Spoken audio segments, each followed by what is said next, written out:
你知道怎么知道你的另一半是不是恐怖情人吗？找他聊聊天就好了，不是吗？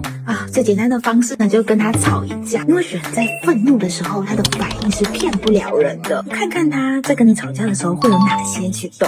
第一点，打死都不认错。心理学有段话是这样说：认知水平越低的人，越喜欢下意识去反驳别人。所以你们是在交往，不是在辩论。遇到的时候，赶快离开他吧。第二种，只会情绪宣泄，根本没有解决问题的能力。一段健康的亲密关系是不带敌意的去沟通。一个心智不健全的人，比较会攻击对方，说别人的短处，甚至侮辱，是非常恐怖的事情。第三种，如果在吵架的时候出现肢体的动作，像是掐脖子啊、巴掌啊，那可就要小心哦，有可能会有暴力倾向，赶快离开，不然久而久之，你心里会生病的。一个人会不会伤害你，比他爱不爱你更重要。你有遇过恐怖情人的经验吗？留言告诉我。我是 Tina， 一个愿意分享温暖给你的心理师。